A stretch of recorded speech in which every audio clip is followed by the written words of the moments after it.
Hey, sixth graders, welcome to our history class. We are going to be talking about the Old Kingdom in ancient Egypt today. You're going to want to be on page 63 in your book, and you're going to want to be on page 33 in your student activity manual in your SAM. We're going to be covering, this may be 2 videos. We'll see how long it takes me to do it. But we're going to be covering these everything that's going to be on this page, which is in our book, pages 63 to 68, and in our SAM just on page 33. Now, the Egyptians begin settling in 2 areas along the Nile River. This is a little bit confusing, and so I want to show you this on the board. The Nile River starts in Africa, and when you're looking at a flat map, the Nile River starts down here in Africa, and it goes up and makes a Nile Delta that goes into the Mediterranean Sea. Now, when you're looking at a map, this is north and this is south, north and south. So we tend to call this up and this down. But in the Nile River Valley, down here is a higher elevation. It's mountainous. Down here is a lower elevation. So the Nile River starts up here in the mountains and goes down to the Mediterranean Sea.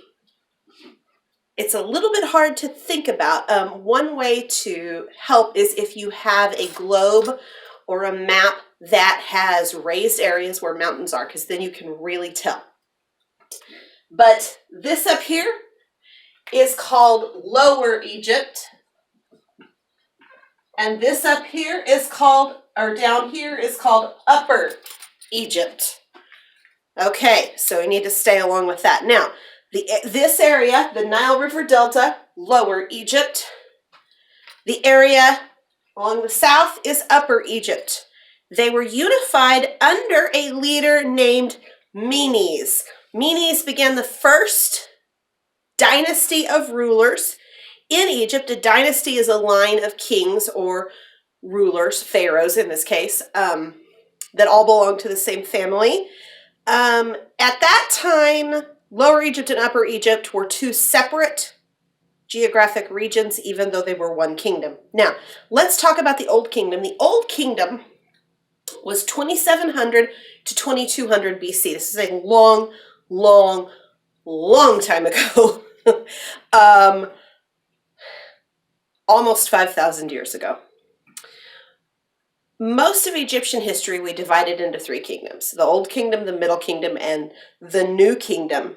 The Old Kingdom started with the 3rd dynasty, and it was during this time that the rulers of Egypt were known as pharaohs. And I always have to look at pharaoh because I always want to spell it incorrectly. Pharaohs. Pharaoh had a lot of power during this time period because it was during this time period that the Egyptians began to believe that their pharaohs were gods and to worship them as gods. Pretty crazy stuff. The most spectacular accomplishment of the pharaohs was the building of the pyramids. The pyramids were tombs. They were built to house the body of the pharaoh and all his other stuff that he needed. So we're going to write pharaoh again. I always want to switch that A and O. I always want to spell it with the O first, but it's A-O. It housed the pharaohs, and it housed all the things that the pharaoh would need for the afterlife. Archaeologists have found all kinds of evidence in these pyramids, and as of right now, they found around 80 pyramids, at least 80 pyramids. Most of the pyramids were built during the Old Kingdom, which is why some people call it the Age of Pyramids. Today, people are absolutely amazed at them, that they were built without modern technology. And I will, I think I already posted, but if I didn't, I will post a really cool video about the making of pyramids. It's got kind of a close-up view of the actual pyramids. Each pyramid had a rectangular base, so it had a square base, a rectangular base, that had triangular sides that went up. So they were four-sided. The earliest pyramids were step pyramids made out of mud. One of the things the Egyptians believed is that the pharaohs would climb those steps to reach their afterlife. On page 63, you can see a picture of the Great Sphinx, which is a very large statue. In your book, you can see a picture. There's kind of some scaffolding down there, which kind of gives you an idea of how big the Sphinx is. So look over on page 64, and let's talk about the pyramids just a little bit more. The design of the pyramids changed over time, and eventually the pyramids that were built a little bit later were built out of cut stones, really, really large, and they fit perfectly together. And originally they had very smooth surfaces that were made out of limestone that were polished, very highly polished. Contained all kinds of things. Like I said before, food, clothing, furniture, jewelry, toys, games, statues, art, all kinds of things. Because the Egyptians believed that you would take these things with you to the next life. The statues that they were put in were thought to act as servants to go with Pharaoh in the next life. Also, inside of the pyramids, they painted these beautiful scenes of everyday life. So inside the pyramids as well are beautiful art from the time period. Pyramids were usually built for royalty, although if you were a very wealthy Egyptian, you might be able to afford one. Now, there are 3 pyramids in the Valley of Giza, and those are the best known pyramids. There's a picture of one of them on page 64. Well, actually, you can see all 3 of them, but the picture is mainly of the largest, which is known as the Great Pyramid. So this is in the Valley of Giza, and the largest is the Great Pyramid. This is all, I think, to me, this is just really fascinating, amazing, amazing stuff. The Great Pyramid was built for the Pharaoh Khufu.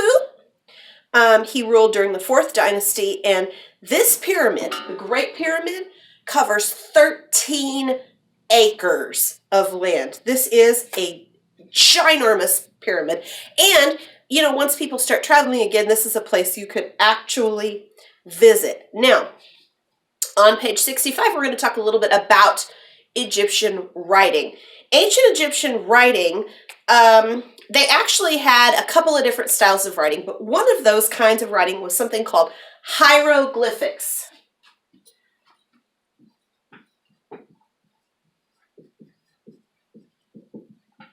Hieroglyphics. Did I spell that correctly? Oh, no, it's I-E, not E-I. I tell you, I have trouble with some of these words. I-E, I'm glad I checked. Hieroglyphics. Hieroglyphics is a picture writing. So each picture stands for something, and they use this writing for a long time, from about 3000 to about 1100, or sorry, about AD 1100. So a long, long, long time. In fact, this kind of writing was used longer than any other style of writing. And for a long time, nobody was able to decipher it. Nobody could figure it out. And then, in 1799, something remarkable was found, and you'll see a picture of it on page 65 in your book. It's called the Rosetta Stone. And the Rosetta Stone was the key to unlocking and understanding hieroglyphics. The Rosetta Stone.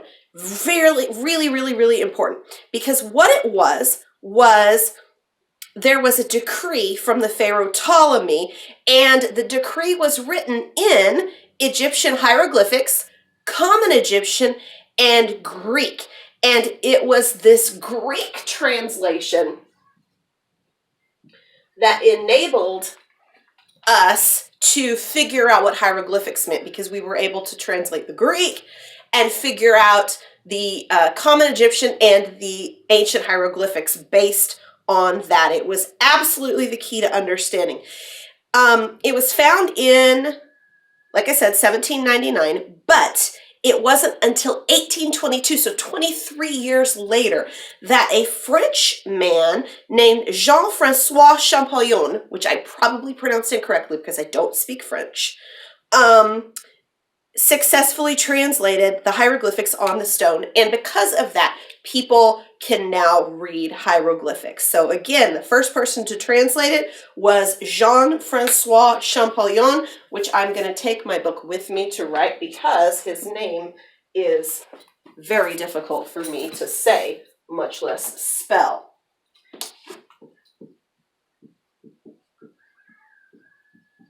Jean-Francois, and the C has a little kind of curly Q on the bottom of it. Champollion.